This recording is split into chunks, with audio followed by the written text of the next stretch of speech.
And welcome to the latest episode of Fight Night Picks. I'm your host, Craig Allen, and joining me today, as always, Matt Allen. How's it going? We've got a great episode ahead. Interviews with the UFC's Anthony Rocco Martin, Justin Ledet, and from Sherdog, Jason Burgos. So, let's get into it. Surprise cameo. By who? Okay. Oh, yeah.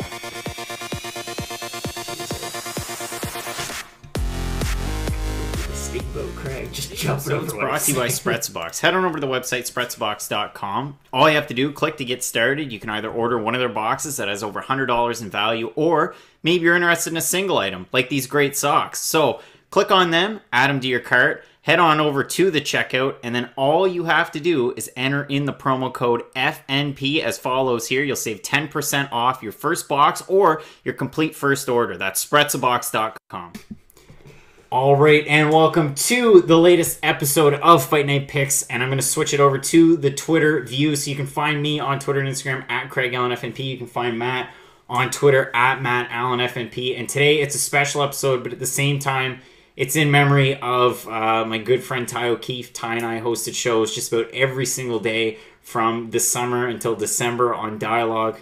We also hosted shows, whether it was the Talkagon on YouTube. He joined me. I guess we first met up when I started doing podcasts in April, and he was one of my first guests that came on. And one of the things that he said to me that I thought was kind of funny, he'd get requests to come on podcasts all the time, and he said, I never wanted to do it. I never wanted to do it. I saw you were from Canada. Maybe I'll give it a try. And he came on, and he just kind of pushed himself from there, like speaking and different things like that. He was always into writing, but speaking and doing appearances was never really his thing, and he kept pushing himself, and when he pushed himself, he pushed me too, and I got heavy into writing articles. He'd always help me out. He'd proofread them, he'd edit them, he'd give me tips here and there. He was a great mentor, and he's really going to be missed, and it was just a shame when I found out today, so just wanted to send my condolences to his friends and his family. I know it's a real shame, especially with his mom as well. So thanks again, everyone, for joining us. And if you can, reach out to myself or Darren Laux. I'm sure on Twitter you can find him there. And I'm going to try and do something special for his mom as well. So with that, we'll roll on with the show. Now you can see us a little bit better. But like I said, it's a special episode because we got interviews with UFC's Anthony Rocco Martin, UFC welterweight. He went 3-0 in 2018 since moving up to welterweight. He's going to be taking on Sergio Moraes, UFC on ESPN Plus 2. It's a fun fight. And we were talking about it before coming on air. It's a really, really good card. It's kind of a sleeper, but at the same time, there's a lot of really big fights on there. Yeah, without a doubt, it's going to be a great card. And especially for Rocco Martin, it's a big step up in competition. I know Jake Matthews, I shouldn't say that. Jake Matthews kind of his first big fight at 170, you could say. The win over Ryan LaFleur was big, but it just felt like Jake Matthews is kind of another surging star. So, hopefully with this one, maybe one more kind of gets a number next to his name, hopefully. Yeah, I think that makes a lot of sense. And 170 is one of those divisions where you can move, but at the same time, it's very, very stacked. And one of the things that you and I talk about a lot, if you go from 15 down to 25, on any given Sunday, as they say, somebody could jump right up and leapfrog into the top 15. We saw it with the last UFC. We have a new 15. Yeah, we just saw it with Jeff Neal. He just got into the rankings, which is really weird. And it's nothing against Jeff Neal. I think he's one of the best prospects at 170. But when you look at all the other guys who aren't ranked in that division, you've got guys like Nico Price, Alan Jobin, Vicente Luque, all these monsters, quite frankly. And for him to leapfrog all of them with a win over Bilal Muhammad, who's a phenomenal fighter, I don't know. I don't think he should be in the rankings just yet. I think he needs one or two more solid wins. But it's definitely a bright future for Jeff Neal. I think that's fair to say. What is he now? He's 4-0 in the UFC. All by stoppages. All by stoppage. All great fights. So I get it. A guy like Luque and some of those other fighters, your Nico Prices, your Jobins, a guy's kind of stuck in that space. You need those finishes. You need to be a company man or woman in any case. And you got to just keep fighting and moving ahead. And that's what Neal's done. Yeah, sure. But the only thing is, with Luque, and I know, he's one of my favorite fighters. Half people listening probably don't even know who he is. But he's 8-2 in the UFC. All 8 wins are by stoppage, either by anaconda choke, Darce choke, or knockout. And he's only lost twice. One was his UFC debut, and his only loss since then was to Leon Edwards by decision, and there's no shame in that. No, 100%. And another big focus for the show, and we're going to get into it later on, especially in the conversation I had with Jason Burgos last night, so I'll switch back to the ticker view. below you can see it right there, Bellator 214 this Saturday. Typically, you and I would do a lot of fight companions. A lot of people have been hitting us up in the chat, and if you're paying attention live, you can ask us any question you want while we play the interviews on Sports Booth, or we're also on YouTube as well right now, and we're going to be talking a lot about Bellator 214. We're going to give our 2 cents at the end of all the interviews, but it's a great card. You've got Fedor and Ryan Bader. I know everybody's been tripped up for months since we found out that this was going to be the main event. Yeah. It sucks that we didn't get Gegard Mousasi and Rafael Lovato Jr., but it's still a really, really good card. So you'll see it during the interviews as well. A ticker of that main card. It's going to be on Paramount and DAZN, which is always a great thing.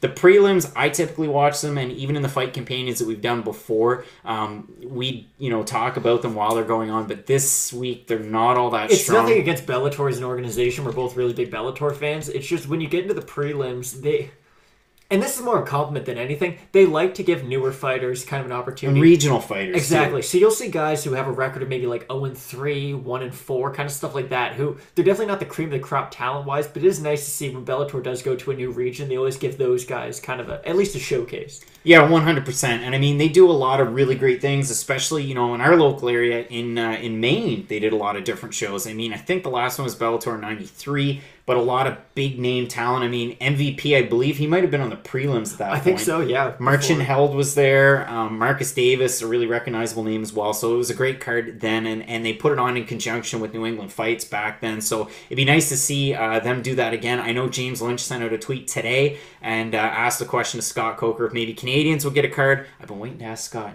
James beat me to it, but apparently we will get a card in Canada before the end of 2019. From my memory, if it serves me right, I think 2012 or 2013 was the last time there was a card in Canada. Yeah, it's definitely been a long time. They took place in Ontario, but British Columbia is the perfect place where you have 2 champions, Julia Budd and Rory McDonald from British Columbia in Canada. So really looking forward to that 100%. And we were talking about the welterweight division and Anthony Rocco Martin, who, of course, everybody knows it. He's going out with Kayla Harrison. Maybe there's a cameo in this interview. Who knows? So why don't we switch it over and hear from Anthony Rocco Martin and possibly Kayla Harrison.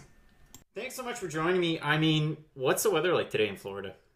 I think it's about 65 out right now, so it's not too hot, but it definitely. I just came from Minnesota last weekend, which it was about -8.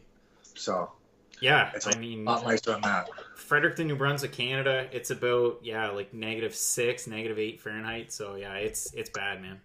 Yeah, terrible. We had 8 inches of snow yesterday, and yeah, that's pretty much the norm. No, yeah, I lived in Minnesota forever, so I'm definitely excited to be down here and get out. Yeah, I mean, 100%. And great training camp going into your last fight. Congrats on the win over Jake Matthews in Adelaide. What was it like getting the win over a hometown guy in Australia? I mean, the hometown part wasn't a big factor. It was more I was just, getting on a winning streak, getting momentum, getting right in there right after my last fight. Just feels good to kind of feel like I'm at home now down here at American Top Team and just feel like everything that I've done and all the steps I've made have come to this moment and I've made all the right steps. Was that the furthest you've ever had to travel for an MMA event? That was it was like 5 hours or to Texas or wherever we flew, and then we had 17 to Sydney, and then it was another 2 hours from Sydney to Adelaide.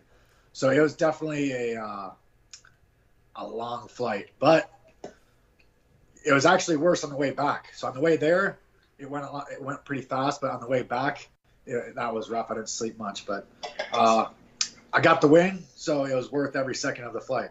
And I mean, since you had the split decision loss to OAM, you've gone 3-0 at welterweight in 2018. How's the weight cut been going for you, like to get to 170?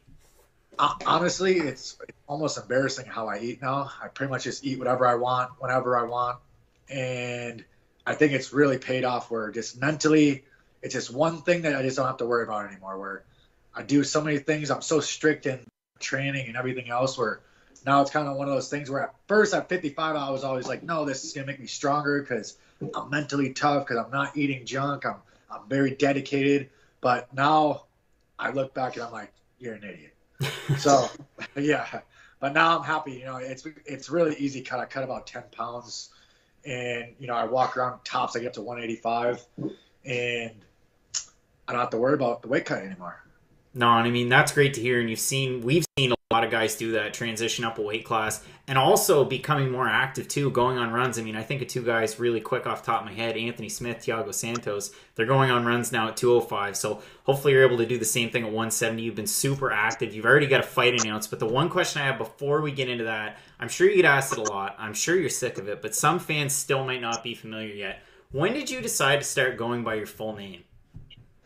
So what was happening is when I first came in, everyone just called me Tony, so it was Tony Martin. And then my girlfriend Kayla, actually, I showed her my ID, I showed her my real name, and it's Anthony Rocco Martin. And then she saw the Rocco, and she got all excited, and so she was telling everyone at the gym that my name's Rocco. And then some of the coaches were messing around calling me Rocco, and it kind of just everyone's like, what's wrong with you? Like, you should be going by Rocco.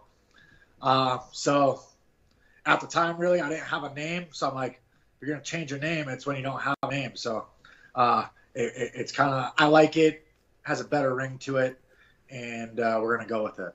Yeah, I mean, it makes sense. And like I was saying, you've got a big fight coming up. It's going to be the 4th ESPN Plus card coming up against a 4-time BJJ world champion, Sergio Moraes in Kansas. How do you see this one playing out? I mean, it's kind of like similar to my last few fights where I plan on beating him up on the feet and trying to stuff takedowns. And he throws wild. He's kind of a hard one on the feet because he just throws reckless and he's not scared to get hit. But I think I'm a lot more technical on the feet. I plan on knocking him out. I plan on stuffing his shots. And if he gets gassed or hurt, I'm not scared to come on top. So I'll come on top and start trying to ground and pound. And I have some good submissions. So I'm not scared to grapple with them, but I'm definitely think my advantage is on the feet. So I'm going to try to keep it standing. I mean, I can think of it already, some of the possible training partners you could work out with AT, maybe wrestling-wise. But who are some of the guys that you've been working with to get ready for this fight? Yeah, honestly, right now it's still just a lot of wrestling.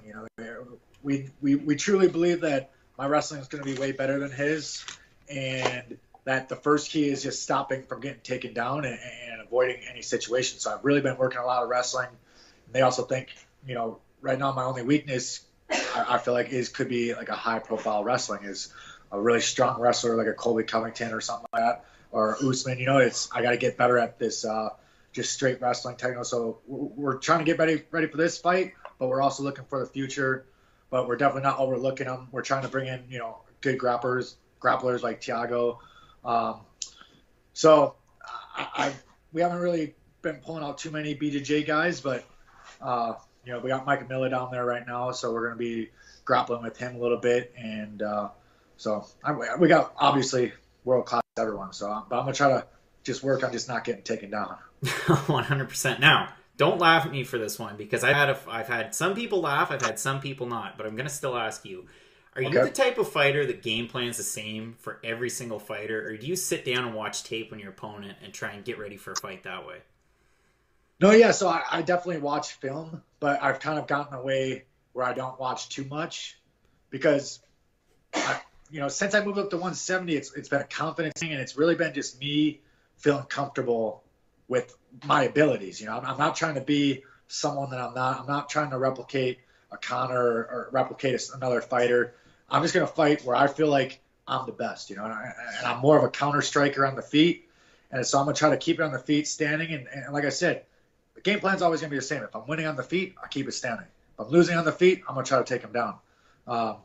And really, I just got to stay away from the brawls. This fight, I just got to stay long 1-2, long punches, calf kicks, leg kicks, and just try to keep the fight standing. But no, realistically, yeah, every fight I pretty much go with the same game plan, but I try to find their weaknesses and exploit them.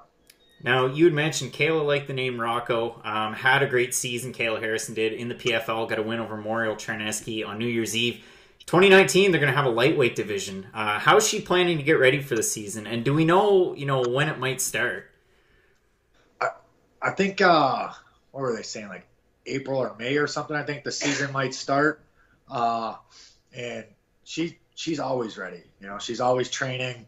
She's got, some disturbing mental problems with, like, she has to be the best at every single detail. So it's just like, no, listen, you're the best grappler in the world. Okay. You're not going to be the best kickboxer in the world, but in her brain, no, she doesn't accept that. she's gonna work to be the best kickboxer in the world, the best wrestler in the world, and she's already the best grappler in the world.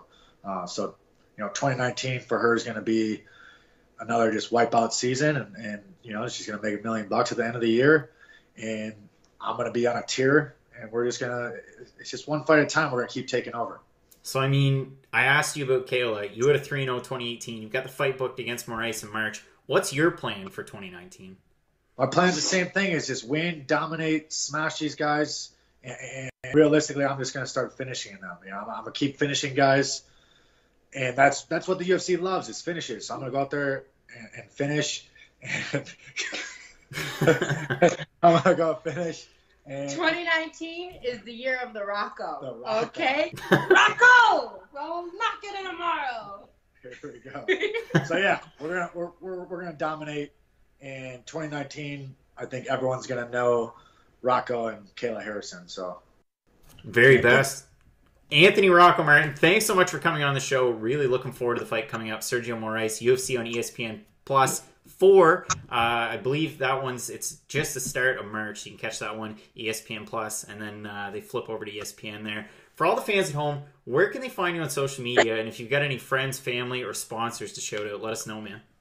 Yeah, social media. I switched the username, so I'm under Tony Rocco Martin on Twitter because they didn't have enough.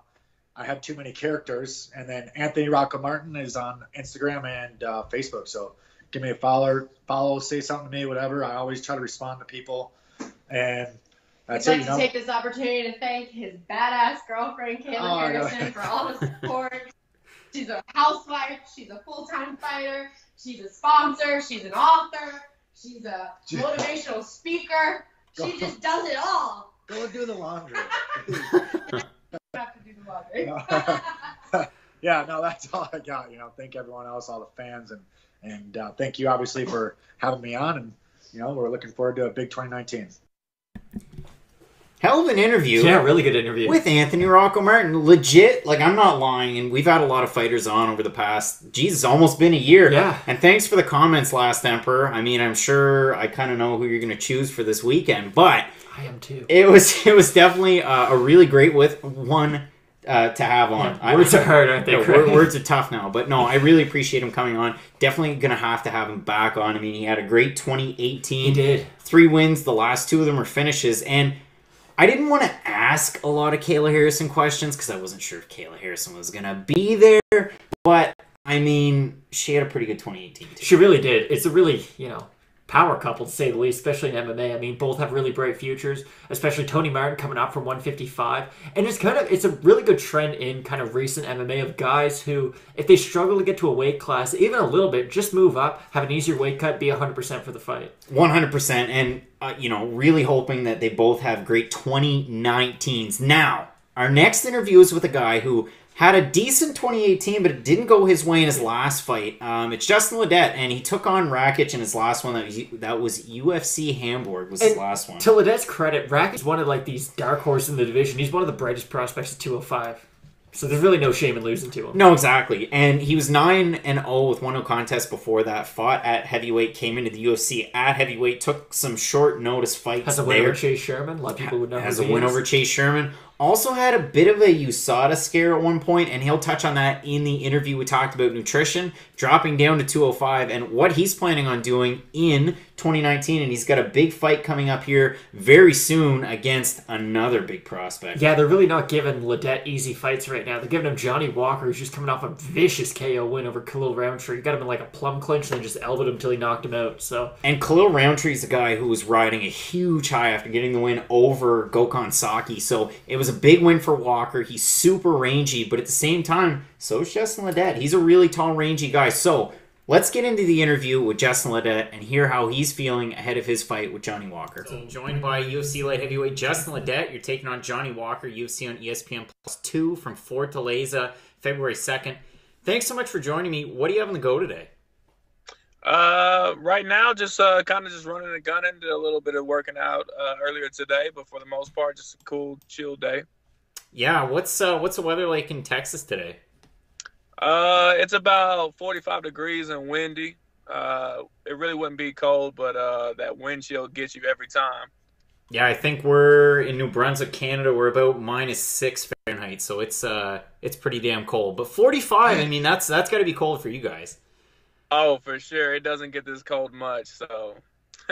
100%. So, I mean, from what I could tell, you were a pretty well-rounded athlete coming up. You played basketball, and I know you're really passionate about boxing, but how did you get into MMA?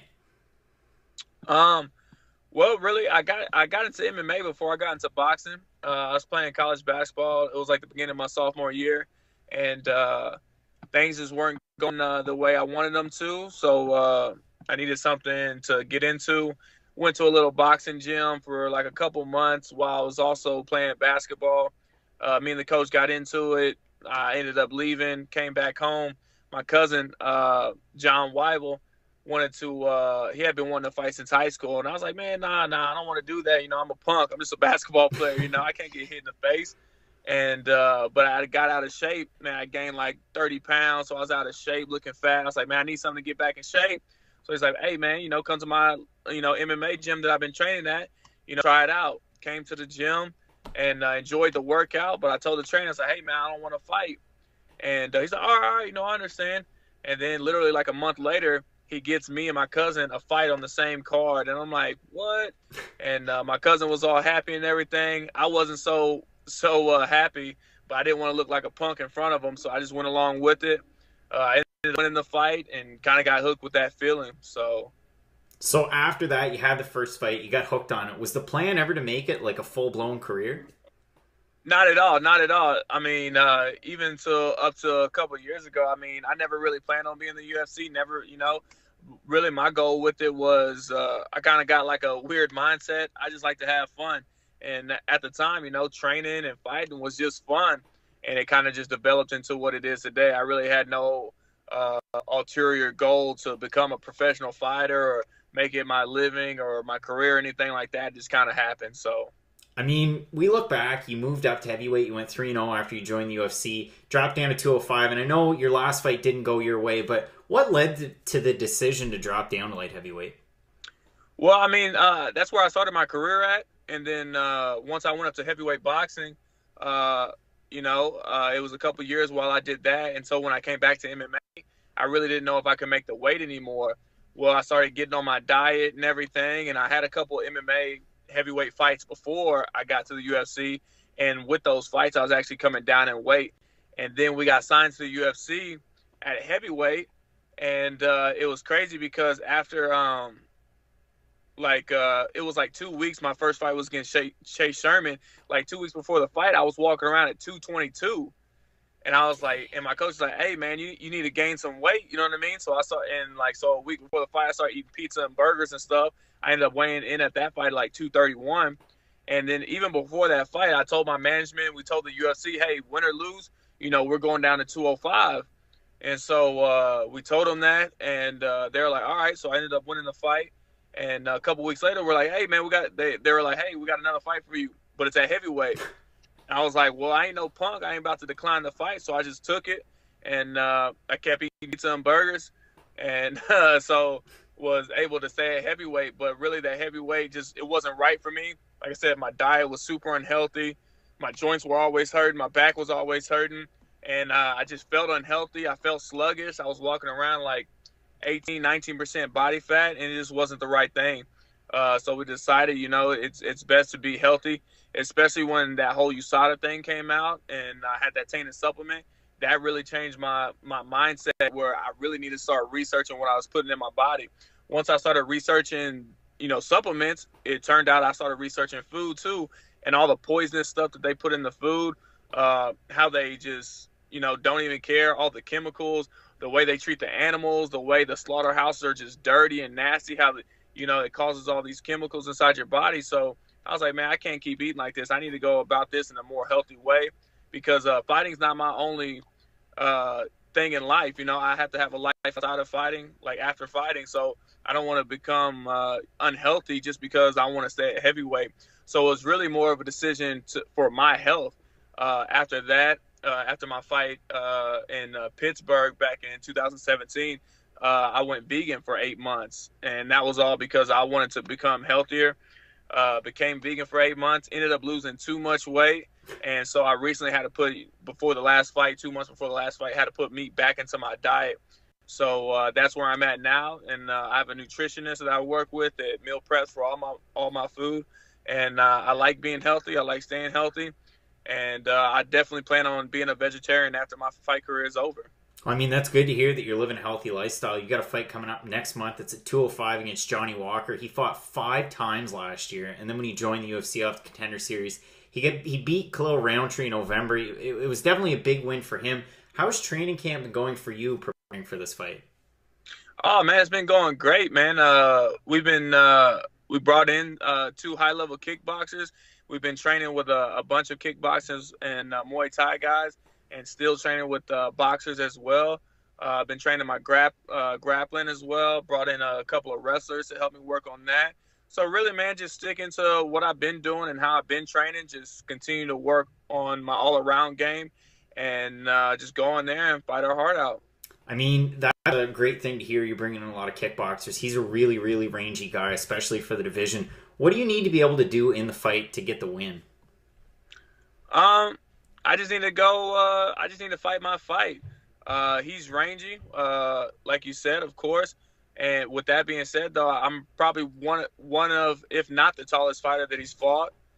So that's going to be a big thing. I've fought a lot of fighters, my height. So, on paper, I should be more used to that. But, we'll see when we get in there. And I think it's a really good matchup. I think I'm, one of the most athletic people guys that he's ever fought. So, I think it's a great matchup for the fans. It's a great matchup for him. It's a great matchup for me. And I think it's going to be fireworks. I really do. Really looking forward to the fight. ESPN Plus card, the second one from Fortaleza, Brazil. Very best, Justin. Thanks so much for joining me. Good luck with the camp and the travels to Brazil. For the fans watching at home, where can they find you on social media? And if you have any friends, family, sponsors you want to shout out, let us know. Oh, for sure, man. Let me just start by shouting out my whole team, Submission Boxing Academy, Gracie Barr, Heritage Muay Thai. Want to shout out my sponsor, Pure Spectrum CBD, Rosario's Pizza, Bill Ghazi's another one of my sponsors. Everybody that helped me out. Let's see what else. I should have had a list. But now, everybody that helped out with this camp, man, it's been a great camp, just as always. Shout out to my hometown, Rocheron, Texas, Manville, Texas, Alvin, Texas. Everybody that always helps me out in these training camps, and just looking forward to getting out to Brazil and doing work. Awesome, man. Well, thanks so much. And again, thank Frank for me. Oh, yeah, for sure, man. He's awesome. Good luck with fight camp. All right, thanks, man. Appreciate it.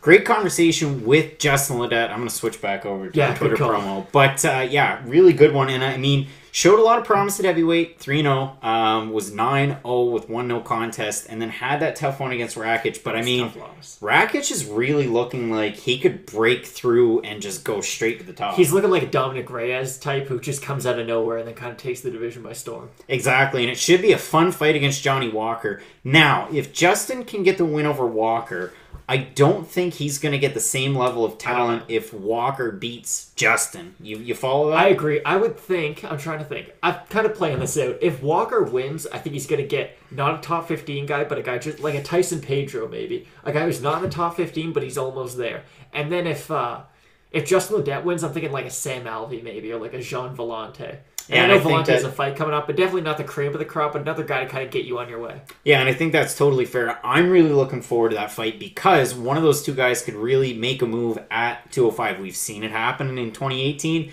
I'm sure 2019 is going to be more and that's the thing, too. In 2017, no one cared about the light heavyweight division. No. Then all of a sudden, you've got heavyweights moving down, middleweights moving up. These prospects are coming over. Like 205 is one of the more fun divisions right now. And I mean, Yoel Romero Paulo Costa, that was announced this week. That's going to be at 185. But you always have to wonder, Yoel into his 40s, does he move up to 205? Luke Rockhold, there's so much that could happen. Yeah, exactly. It's going to be a lot of fun coming up. So, we previewed it with our ticker. We've got it going below. Bellator 214 this weekend from Inglewood. It's going to be a great main event. It's going to be a great main card. And it's one of the things that I spoke with Jason Burgos from SureDog. So, without further ado, let's get into the interview with Jason Burgos. Awesome, Jason. Well, thanks so much for joining me. I mean, you're pretty much the top dog at SureDog. You're a writer, you're a podcaster. What don't you do there besides actually hopping into a cage?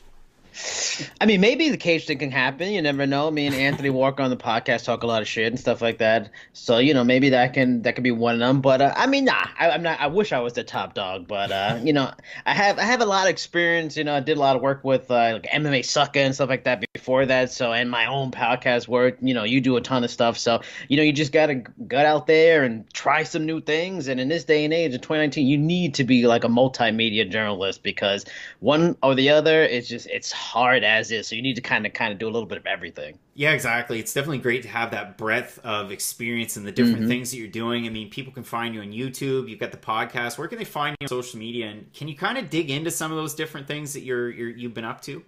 Sure. On both Twitter and Instagram, you can find me at Cheap Seats Chat, which is the same name I've had on Twitter for like 4 years because when I was still in college, I just graduated with my degree a couple of years ago. I was doing like a blog. It was Cheap Seats Chatter, so that's why I have that name. If anybody's wondering, like, what the hell is with that name? I had the blog. It doesn't exist anymore, but you can find me there on social media. With Sherdog, of course, I do like my primary job is to do the interviews, but I also do the weekly podcast Thursdays at 8 o'clock with Anthony Walker, who's also a columnist for Sherdog. He's fantastic. Just that's kind of the crux of what I do. But I love doing appearances on shows like this for great shows like yours and trying to do various things. Now trying to get into some video interviewing. And when it comes to my interviews, I always try to get, like, if I talk to them on audio, like get the audio included, so at least people, because people have short attention spans. Sometimes they want to listen instead of read. So like for today, I have 3 articles on, 2 of them, which is Henry Corral, who's on the Bellator this Saturday, and Derek Brunson. I got the audios for those. So those are added little things. I can put it on my YouTube, and it could be on Sherdog. So it's just trying to grow a brand by doing various things, and I've been working at that for a long time. So I feel like some of those things I'm pretty good at this point. Yeah, I mean, you've got great work out there, and like you said, it's great to diversify. It's great to have those different little things in articles, or maybe you're going to do the video and the audio. It's great, and you had mentioned it too with the interview with Corrales. We got a bit of time before our next UFC event, the ESPN Plus 2 card from Fortaleza. This weekend, we've got Bellator 214. Before I get into Bellator 214, and I back it up, so I said ESPN Plus number 2. How did ESPN Plus 1 go over in the States? I mean, it's funny. I see the stories about it, so at least we can see already with ESPN, like the growth and the reach it has is already showing, like the ratings. Like I've seen different things. First, it was like 1.4 for the prelims. Then I've seen 1.9. Now it's at 2.4 or 2.04, something like that. So I mean, it's gone good. I was lucky enough to be there. I got credentialed for the event, which is great because it's in New York. I'm from the Bronx. The event was in Brooklyn, which was like a 40-minute drive for me. And luckily for me, one of the ongoing things with the Sherdog podcast has been like my bucket list goal to finally be cage side for a UFC event. Finally got to be cage side. Been to a lot of Bellator's, PFL, so that was great. The event was great. You really got to feel in person the difference between UFC, Bellator, PFL, local regional event. It really is the pinnacle of the sport. Maybe one day I get to go to one and see what they're like, but it was a good event, really entertaining. The New York crowd was hot. They were especially hot for Greg Hardy, especially with that legal knee. They got real hot. As a fan, I'm still a fan as I am a journalist. I was disappointed about the TJ fight. Was at least hoping if he were to lose, it'd go longer. But and that's the joy of covering this sport. You get to be there as a fan. You get to be cage, you get to feel the energy, the vibe, and then you get to cover the post fight, which was great. TJ Dillashaw was a little teary eyed. I felt bad for him. Dana White. It went over well here for sure. To have it on ESPN is a big deal, and it's exciting to get to say, at least I got to the first one.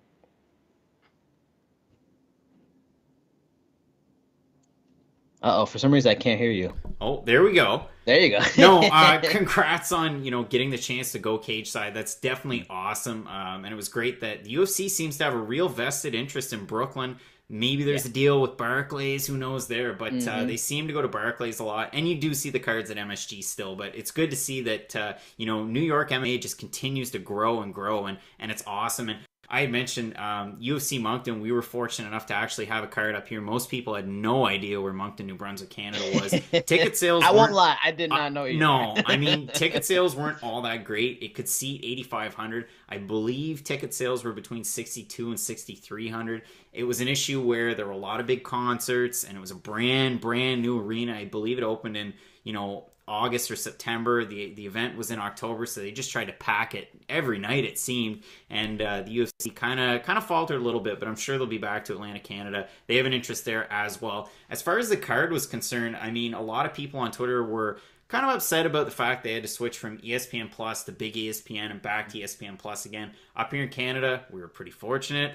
There was still the Fight Pass prelims, and then the prelims and the main were on TSN, which is our ESPN equivalent. We have, all the ESPN shows, Around the Horn, things like that up here. So fairly similar, and we get to have that. And as far as, the card itself and the fights were concerned, I thought it was great. Now, you had brought up the Greg Hardy fight. Do you think it was it frustration, or was it just a lack of understanding of the rules that led to that knee? I think it's probably the rules. I mean, it was funny being there and seeing, you can, you see a little stuff. I mean, on TV, you can see great stuff anyway, but you felt in like the somewhere middle of that round, like I actually interviewed Alan Crowder the week before, and his was in that fight, he felt that it was, in a way, it was similar. Hardy fought similar to how he used to fight in the amateurs, where he would bull rush, aggressive, and Crowder started yelling in his face and taunting him on, which seeing it was like, what the hell? What is it going? This is awesome. But yeah, I think it's just, he knows the rules, and I don't think he was frustrated and tried anything crazy like that. I guess just like a mental lapse. Like, you're kind of, in the end, he's only been doing this maybe a year, going into his second year. There's so much going through your brain. You're thinking, you're trying to react in the moment. He's probably tired. He's feeling your energy, and UFC jitters, first big time fight. All those things factor in. And if you're only been doing it a year, you haven't been able to polish off and like get or make those, those mental lapses. I'm sure they probably happen on the amateur circuit quite often. You just do a weird thing. The only thing is, like, I'm sure in training, he's not kneeing anybody on the floor. So it's like, he can't say you did it there. Like, oh, I have a different rule set. No, this is the only rule set you've been working with. But yeah, probably just mental lapse, just mind going too fast at once, and, just kind of a boneheaded move.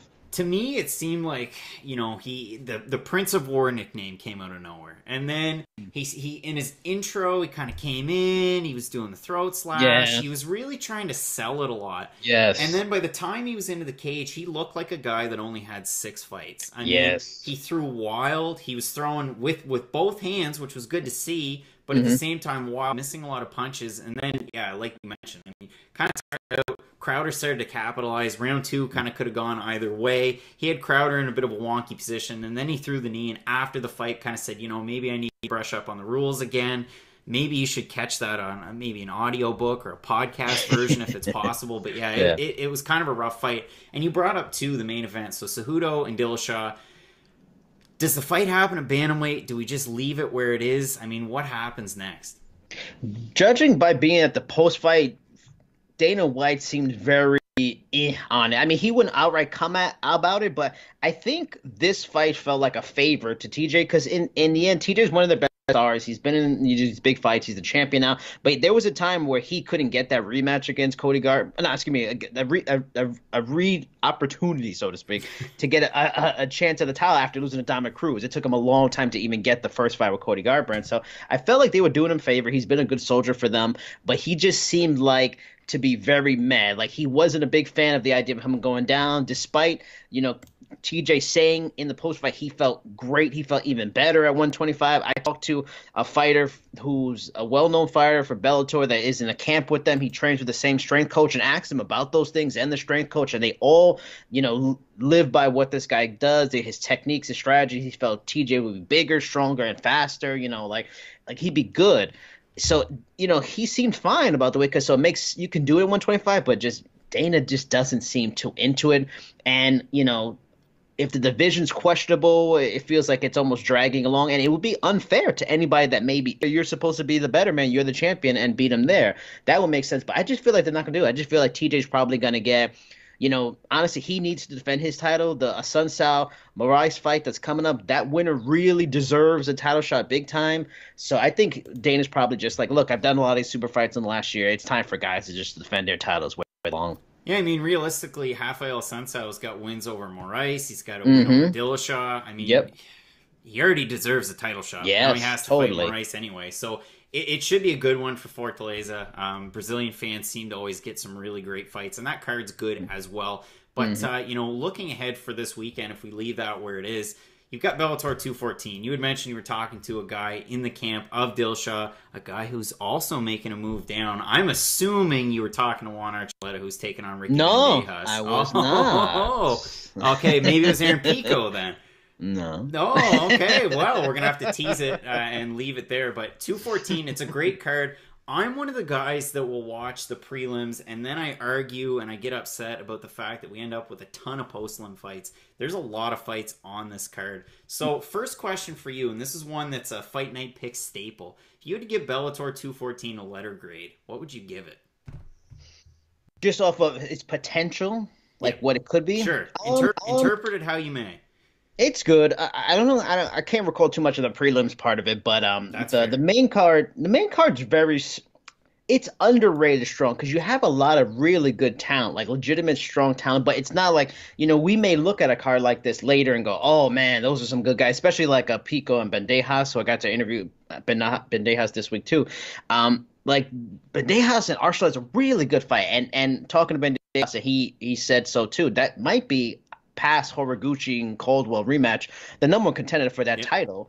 And then, Pico, Pico's got, it's hard to remember a guy that has this much potential upside. And the dude was signed for his wrestling. We haven't even seen his wrestling, which is nuts. So, a lot of potential, but don't sleep on Henry Corrales, really good veteran, underappreciated guy, strong fighter. And then you have a historic fight. Like if Fedor somehow wins this fight, which I don't think he will, but if he somehow won, man, what a story. Or either way, if Bader wins, what a story for Bader. That just really signifies that was a great signing for Bellator. A guy's a 2-division champion. No matter what, he was worth the money, and he's a star, stuff like that. So, historic, fun end to the Grand Prix, which I have been a fan of. I've liked the heavyweight Grand Prix. I got to be at both semifinals, cage fight, tied for that. So, I would say B minus, just because it doesn't have a lot of names that are relevant maybe to the casuals. Like, it's not like you say UFC 230 where it's like Cormier, Derek Lewis, Jacare, Weidman, Adesanya, all these guys. So, we'll look back and maybe say A, but now I'll say B minus. I think that's a totally fair assessment. I think you're a little harsh, but at the same time, prelims, as far as name value on the prelims, there's not a whole hell of a lot. And then we look at the first fight on the main card, and this is definitely a talking point. You got Brandon McMahon, who's 5-6, taking on Adel El Tamini, who's 7-5. And he's a guy, if you look at his record, he's fought some decent talent. He fought Archuleta in the past, which I believe that was one of his last fights. It's hard to sell a card when you get a guy with a losing record taking on a guy who's got a bit of a salty one. But at the same time, El Tamini, he's going to have Chris Pratt coming with him to the fight. I saw that story.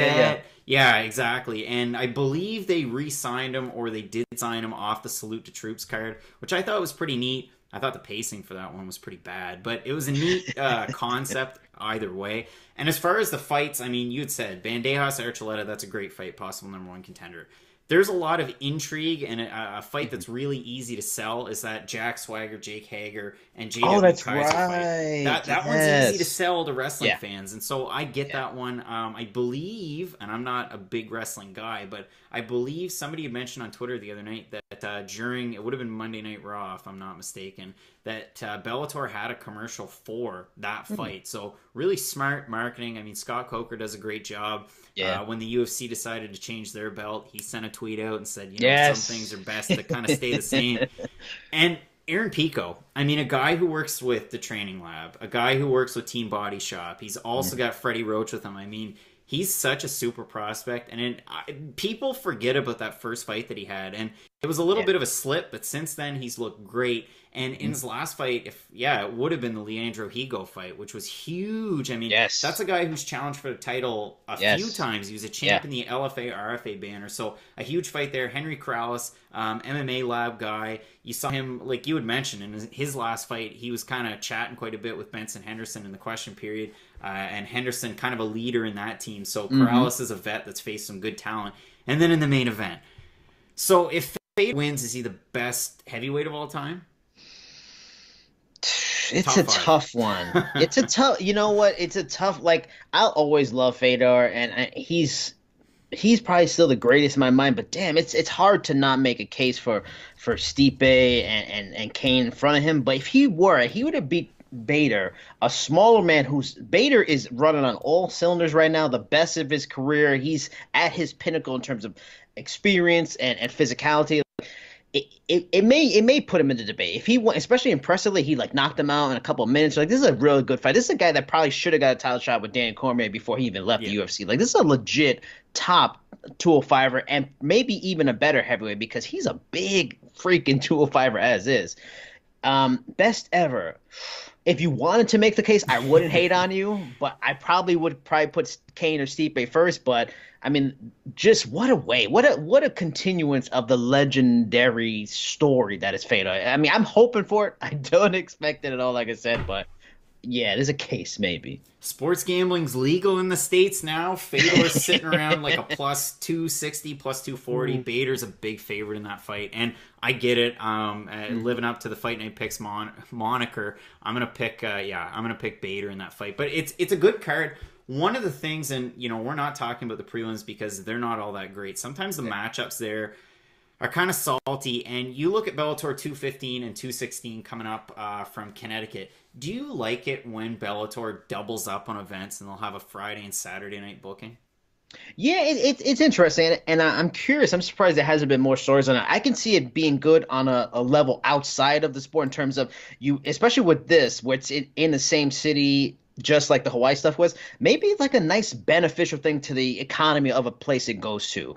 Like the one they did out here where it was Connecticut and then New York, which I went to both of them. That's still pretty good. It's close. At least if you're a fan in the region, you can do both, or maybe you get a second chance or whatever. But I'm sure it's probably good. You're building a rapport and a relationship with the area that you can come back and smart on that level. And I dig it. And it brings attention, like it's almost like a Bellator weekend. Even if it's on a Friday, you have like, oh man, 2 events, and like, maybe if you do good on the next, anybody that was a casual that was unsure, maybe they come back for the next. So on a lot of business levels, it makes sense. And if you're in the area as a journalist and they come, they come to the place and they don't come often, or it's only a few times a year, you get a chance to cover 2 things. You a lot of content you can create. So it's good for the writing community as well. And I think logistically, just for Bellator, the fact that you don't have to move around too much. But I think the last time they were out, when they went to Connecticut and Island, right? Yeah. Yep. I mean, that's got to be kind of tough to try and move everything in a day, or have 2 different setups that you got to tear down and bring back. But still, I mean, having 2 Connecticut back to back, you can keep everything up. It's a decent idea, but I can understand why some fans might think, that doesn't make a whole lot of sense, or why are they competing against the UFC if it's a Saturday night booking? But I found in the past, one thing that Bellator will do is they announce their dates way in advance, sometimes even more in advance than the UFC will. So it's a little bit of a head-scratching scenario you'll see play out on Twitter, but realistically, Bellator does a half-decent job there. The one knock I will have on them, and I'm sure you saw this, Valerie Laredo making her, what is it? It's her pro MMA debut. She's 2-1 as an amateur. The 0-12 possible opponent. Yeah, that fell through. I mean, is that an oversight, or is that like maybe trying to smart matchmaking where you're getting a regional fighter? I mean, how does that happen? Because it was Mike Mazzulli that came out and said, when we spoke with Commission, when we spoke with Bellator, we just kind of let that one fizzle. It wasn't really a great idea on our end. Mm-hmm. I don't know what, I mean, we get it. And like you just mentioned, in terms of like the prelims, there's some, not much. And even on the main, there's like a 7-5 versus a, 5-6. Yeah. that's where you see the difference in a Bellator to like the UFC and stuff like that, like how far the roster goes. And I get it when they build guys like Aaron Pico, Ed Ruth, Naaman Gracie, Terrell Fortune, all these prospects they always bring in, the Chalmers, or Chamber, what the British guy. Yeah. They're gonna put them against subpar average competition, but to go to that lengths of 0-12, like that's downright stunning. And the fact, like, I don't know what they were thinking in terms of like, were they gonna fudge the record? And when it got to the main card, they were gonna be like, 5-6 or something like that. Didn't, I don't get it. Like, and if this person is so talented, just put her up against solid, a regional star, whatever, fine. That is odd. And for the commission, is that why it got shut down? The commission just didn't let it go through? Is that what the issue was? Yeah, the quote was Mike Mazzulli looked into it himself and he said, yeah, no doubt. Yeah, no, and that's a good job by the commission for all the problems and complaints and issues fans will have with commission, stuff like that. Recently, the John Jones and nonsense, and whatnot. Good job by them. That's where their oversight is important. They step in and go, whoa, Bellator, stop it. This doesn't make any sense. Stop it. So it's good to see that happen. Really surprised from Bellator. I mean, the journalism side of MMA is so much stronger than it was 8 years ago. Did they really think they were going to slip it by us? Yeah, exactly.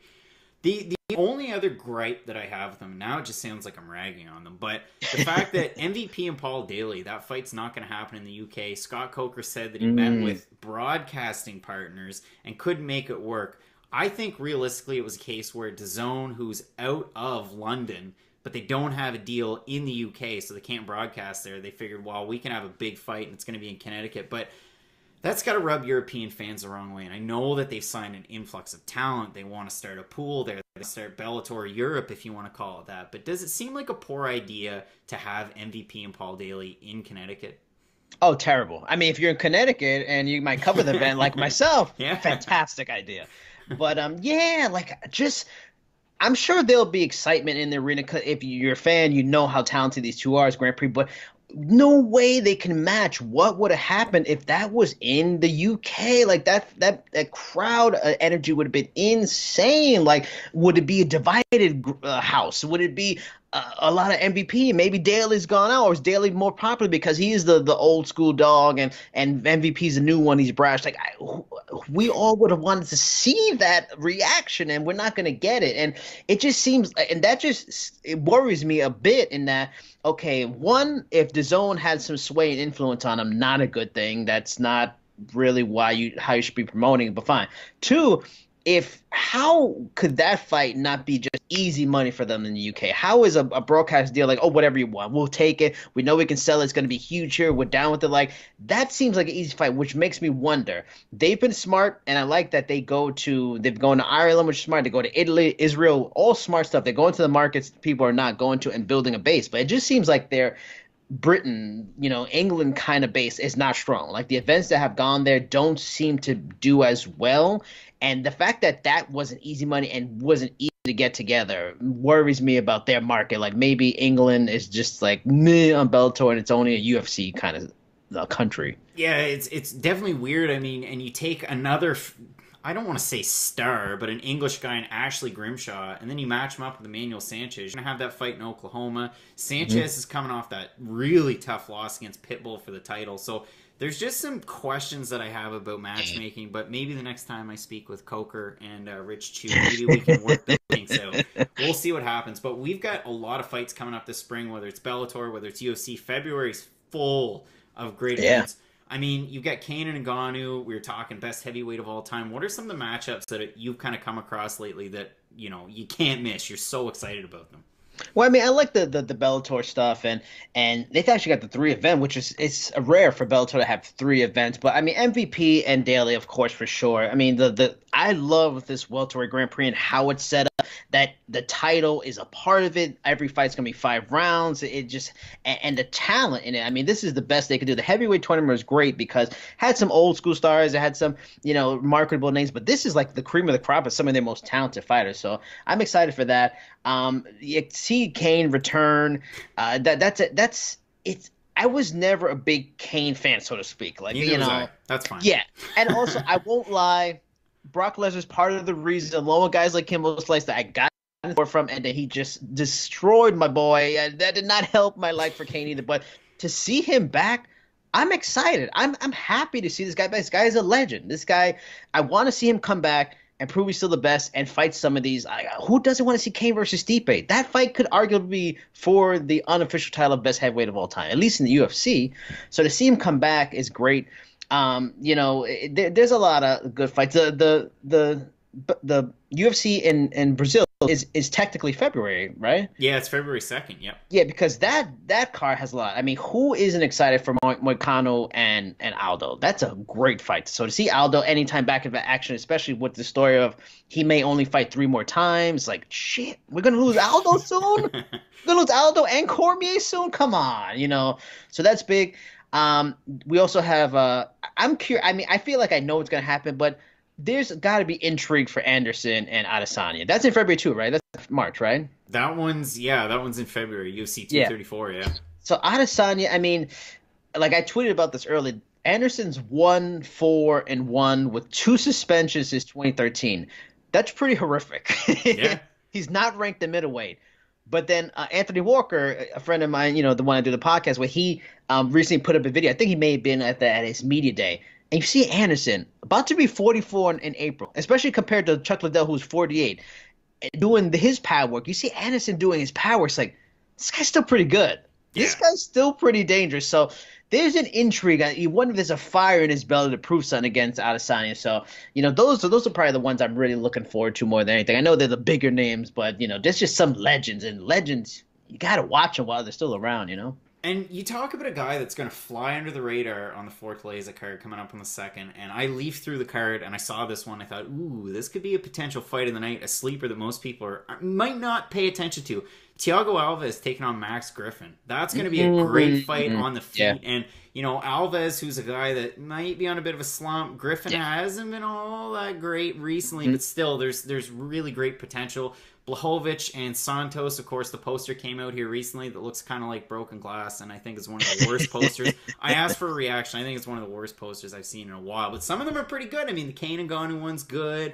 234 is half decent. It's weird because we're not going to get 233. We're going to skip over it, but still, we've got a lot of great fights coming up. I know people are really looking forward to the work that you're doing with SureDog. Again, where can they find you online if they're looking for some of the interviews, the podcast? Where can they find them? I mean, simple Google search, Jason Burgos, SureDog. You find my author page. You can go through a lot of my stuff.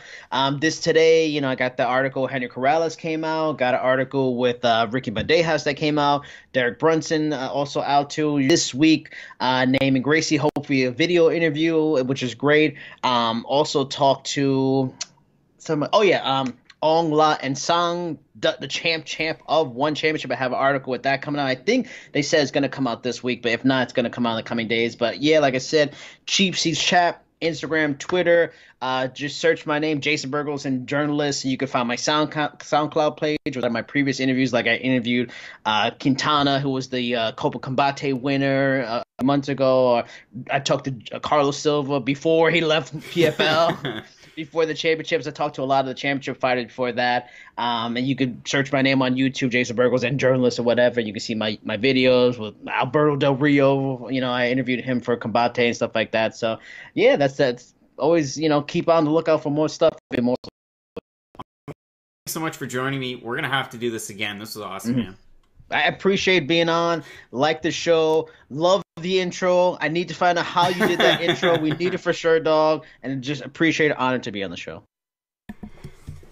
Great spot. Really good interview. Jason Burgos. Yeah, I mean, we covered a slew of topics. If you want to head into the comments, whether it's on Sports Booth or on YouTube, we got both of them open up here. So, I mean, it's a two-way conversation. If there's anything you want us to cover, by all means, head there. And again, you can find Jason at Cheap Seats Chat on Instagram. You can find him on Twitter as well. Works for SureDog, does tons of fighter interviews and great content there, and a lot of interesting dialogue. I mean, UFC Plus, so first, or UFC on ESPN Plus, the very first one. So we had mentioned it below, Chael Sonnen and the Bellator situation. It's kind of wonky there. So we had our first ESPN card. You had the prelims on ESPN Plus, more prelims on regular ESPN, and then the main card on ESPN Plus in the United States. And I threw out a poll on the old Twitterverse, and I'm going to read you out. So 183 people voted. I had said, now that the dust has settled, if you had to give the UFC's debut on ESPN a letter grade, what would you give it, basically? And I love asking those questions. I like getting the letter grade reaction. And 45% of the vote was a B, 31 trailing with an A, 21% with a C, and 3% with other and explain. And I'm glad that most people did. If there was an other, they did explain, which is very nice. So that's good. What did you think of the first card? Going into it, I gave it around like a B. I thought that was kind of my expectation for it. And I think that it kind of delivered around there. I feel like a lot of the broadcast, though, was just... And I know UFC still does their own broadcasting. It's not falling on ESPN to kind of switch stuff. But it did feel a lot, and I'm not the only one who said this, it felt like they just kind of took the Fox logo off and put the ESPN one on. Oh, yeah. I thought... The one thing I did really like, I liked that they had Trevor Whitman. When he did talk, I thought it was really good and informative. It was kind of like, hey, Trevor, wake up. Like, and then he just, come out of nowhere and give his 2 cents. So if they could find a way to kind of use him a little bit better. And what I was thinking was, and you got to go way back to find this, but Eddie Bravo used to do that in old day UFC. He would give what he judged the rounds in between. Yeah. And I would think that'd be really cool if Trevor Whitman could do that, or even if they had different coaches, not just always have Whitman on, but just have different coaches to kind of always get another opinion. I thought it was neat to have a coach, not an analyst. And I could understand why Trevor Whitman was here and there. And Millie says, I enjoyed Stephen A. Smith. And listen, I get into a fight with somebody that said that Stephen A. Smith, there was no sense of having him on the call. He didn't bring anything to it. He brings eyes, guys. I mean, whether or not you like Stephen A. Smith, there's people on this side and that side, and we said that during our entire fight companion. But realistically, I mean, some people like him, some people don't. But regardless, I mean, football fans, basketball fans, baseball fans, he's going to bring everybody together. And the fact that ESPN put such a push on this card was definitely a good thing. Yeah, exactly. And the thing is, too, is all these guys from kind of the mainstream media, they're really new to MMA as a total, so it's going to take them time to kind of get incorporated in the sport and learn a lot about it. So maybe it's kind of cringy now, but in the future, hopefully if guys like Max Kellerman, I know he knows boxing, but he doesn't really know much about MMA, Stephen A., all those guys from ESPN, hopefully they can work a little bit more with Brett Okamoto and Ariel Helwani, just learn about the sport, kind of help it grow as a whole. Yeah, I mean, 100%. And like I said, great conversation with Jason. So we focused on some of the big fights coming up, obviously Kane and Ngannou, maybe some of the different ones and some of the other cards. Of course, that UFC Prague, that poster. Ooh, it's going to be a great card. Like, there's a lot of fun fights on there, but the poster is garbage. Yeah, the poster's not great. Her public, so it makes a lot of sense to have her on there. It is a really good card. What do you think about that main event with Blachowicz and Thiago Santos? I'm a massive Thiago Santos fan. I remember seeing him, the first live UFC that I guess Craig and I both ever went to was UFC Halifax that I guess we usually have the poster right now. We used to. It was when Thiago Santos was on a 2-fight losing streak. He fought Jack Marshman, whom some of you guys probably know because he got beat up by Carl Roberson not that long ago. But it was an amazing fight. They both dropped each other. And then in the second round, Thiago threw a spinning wheel kick and knocked out Marshman with. And it was an amazing moment. And ever since then, I mean, he's been on a big roll. So I think the fight's going to be really good, though. It's kind of a contrast in styles. Thiago is all stand-up. He's got good ground and pound. He's good on top. And Blachowicz is kind of... He's like a grinder, but not really. He's got a very awkward style, really. Yeah, I mean, he's fairly streaky, too, Blachowicz is. And I think he incorporates a lot of great things. I mean, we saw that, the standing triangle. Like, he does all sorts of that weird, crazy standing stuff. rear naked choke against Devin Powell. But then he also beat Nikita Krylov not that long ago. And I know since we kind of follow, international MMA a lot more, Nikita Krylov was on this huge run outside the UFC.